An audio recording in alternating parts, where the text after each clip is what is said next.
What's up, y'all? We back with another video. This is the third episode of my rig series. I'm with a 4-stack, no, 3-stack, I'm sorry.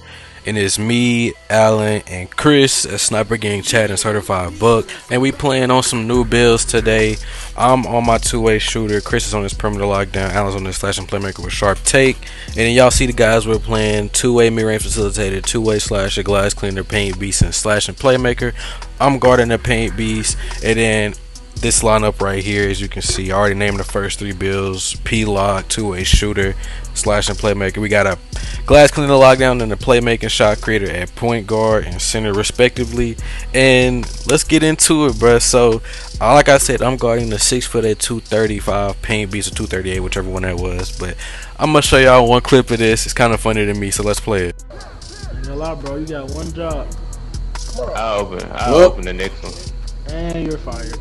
So with this series, I'm gonna kind of dedicate each episode on how to get better at it, because I've gotten better as a player, and I'm gonna give y'all the tips that I used to get better. So let's get in straight into it. In this episode, I'm focusing on big man defense, so let's get into it. Preferably when you're guarding inside centers and not outside centers. So just take note and watch these defensive highlights, man. So when it comes to big man defense, the main thing you got to focus on is positioning. So you see, I'm guarding the inside big, he's sitting in a dunker spot, so I can really just camp the lane. As you can see, that's an easy block, and that's going to be easy 2 points right there. But yeah, like I said, position is going to be one key thing, especially if you're guarding an inside center. And you're going to see in this video how I guard this man different ways. I may be guarding him like that, and then I may be across the lane shading help like this. And it's just different ways you could play help defense when you're guarding inside big, because that's going to be your primary job, is to be the help defender and clean everything up if somebody were to get blown by. Now I will admit I'm not a perfect defender, but as you can see, I do get caught jumping quite a bit in the early parts of this game. But you'll start to see as I start to catch on to his pump fakes, I'm like, I'm not gonna bite on those. I'm gonna start blocking his shots and getting more contests. So let's play it. One thing y'all will see me do a lot in this video is utilizing the 2-9 rule. Basically, if your man is not in the paint, you can just sit in the paint for 2.9 seconds and then you go back to your man, because you don't want to get caught with the 3 seconds. And here's another perfect example of me showing the help defense. I get the good contest, get the rebounds, finish the possession, pass it on down, and that happens. So we're back on defense. And another thing I want to emphasize is transition defense. If you're a big man, you're usually going to be last back on defense, but if you're like guarding a outside big, or if you're a shooter or a shooting big, you should always seek to get back first.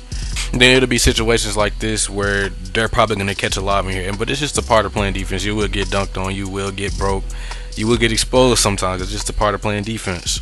And if you don't take a lot from this video, at least take this one thing: always prioritize 3s over 2s. So what I'm saying is, don't give up the 3. You can live with the 2, or I should just say 2s over 3s, if that makes sense. But yeah, don't let them get open 3s, because that will put your team at a disadvantage, obviously, because 3 points is more than 2 points. And I'd be glad to give up 2 points over 3 points. Skip ahead to 1:30 left in the first quarter. I'm going to show y'all a good example of transition defense. So the point guard, he's going to take over into the paint and get it swatted, like absolutely.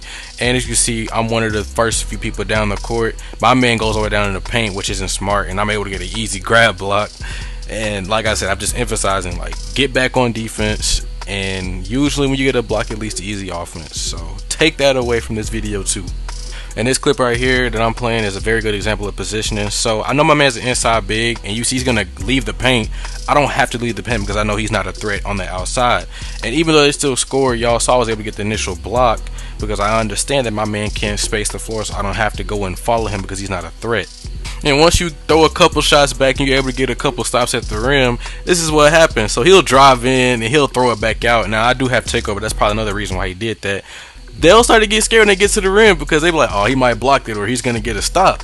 So if you just learn how to stop the ball in the paint, it's going to open up everything on defense. You can start to take more risks and everything. So let's get back to it. And then on this possession right here, you can see it's going to be another great example of positioning. So I'm able to stop the rim attack initially. I do get happy feet, but you can see Chris stays in between the open man, well, not the open man, but the shooter and the ball, and he's able to get an easy passing lane still, and Allen gonna get sent.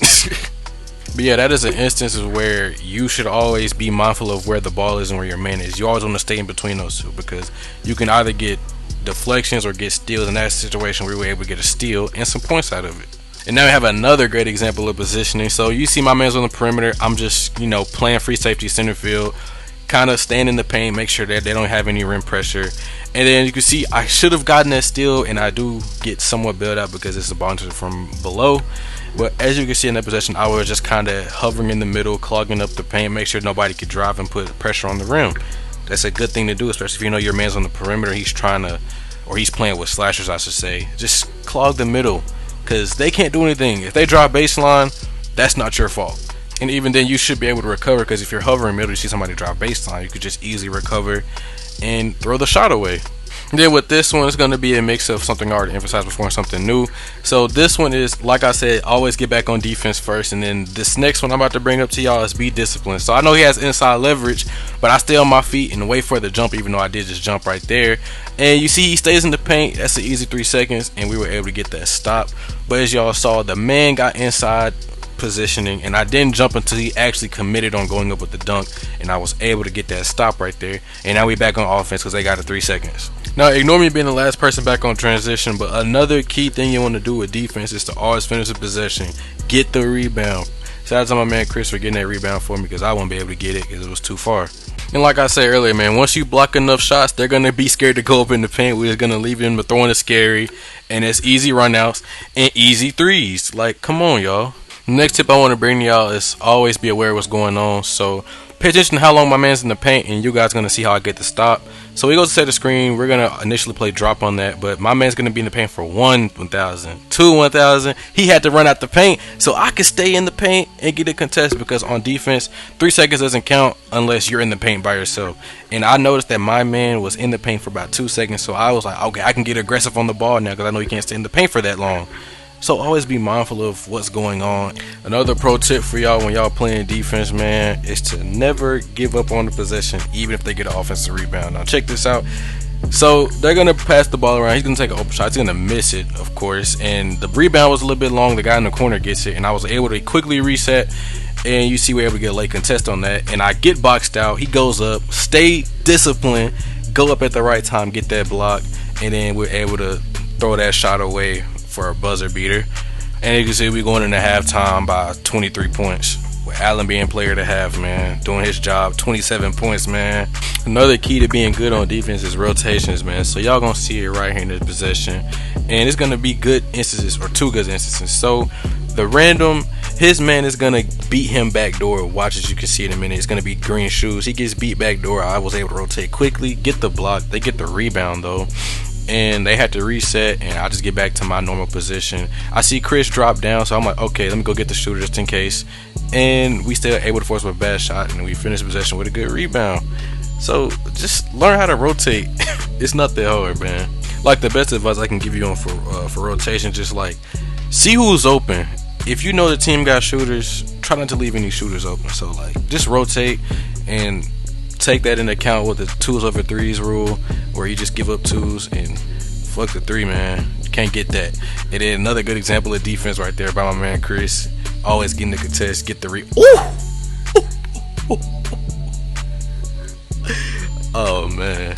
Another thing I see lockdown do is get super aggressive. They don't rely on their height.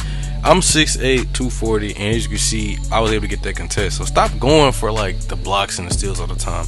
Be conservative. Just, use your height to your advantage, man. Especially if the player is smaller than you. Like if the dude's like 6'3" and you're 6'8", just put your hands up. You're gonna get the stop 9 times out of 10, unless he's just like a pure blue, which 9 times out of 10 is still gonna be a bad shot, because you are a lockdown, man. Come on. I want y'all to watch this. Just check it out.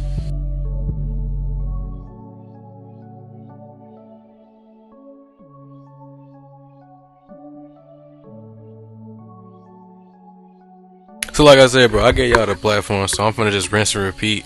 So it's a good another example right here of position and understanding the personnel that you're playing. So dude has the ball, he's an inside guard, can't really shoot or nothing like that. So you're gonna see they have bad spacing right here, right? Had to freeze frame for y'all, but basically there are 2 inside builds right here, and there's just 1 outside shooter, that being the guy with the ball. So in this situation, it's basically a 1-on-3 because two of the guys are not a threat on perimeter, so we can get aggressive with the ball. And what's going to happen is he's going to give it back to the slasher with the green shoes. He's going to try to drive, and I'm going to able to negate any kind of rim pressure because he's driving against me for one, and then my man can't shoot, so I can just freely get aggressive on that block and just check out how it plays out. So like I say, he's going to give back to the guy with the green shoes. He's going to drive middle. I come up on that, obviously. He's going to spin. Ball goes right through my body, and they get an easy 2 points. But had that not go through my body, that is an easy turnover for the other team. And playing defense also helps if you play football because, you know, play a little bit of linebacker, so I know what I'm doing on this one right here. So you're going to pass up to the random. Allen get the ball back, throw up the shot. It's not going to go, but I run back with my man. I see it's two people on one side. I'm going to bait that side because I know that guy's not that smart. So I bait the pass, and we're supposed to get an easy stop right here. But hey, whatever. And here's another great example of me being intimidating because I got me a couple blocks in this game. Bro's going to get right by Allen. He's going to pass it out because he sees me with lock take, and that's an easy turnover on them. Easy steal for Chris. He reads those. Damn. He reads those like, bro, every day. Probably the last clip right here, but it's an underrated part of defense, bro. Look at what the random doing, bro. Take charges, bro. It's so underrated, man. And that's the final score, 82-44. You see, take note of my stat line. 2 steals, 5 blocks, and only 2 fouls. So that means I was able to get 7 stops, and I only had 2 fouls, and that is pretty good. Now look at Chris, man. 7 steals and no fouls, bro. That's how you really want to play. Chris is a better defender than me. That's all I gotta say. But I learned from him, man. I learned from him. So yeah. Anyways, if y'all did enjoy this video on how to get better at defense in the rec, please be sure to like and subscribe for more. I will be uploading more tip videos like this in the future. But other than that, I'll see you guys in the next video. Goodbye. I gotta take all the roads. Yeah, they thought I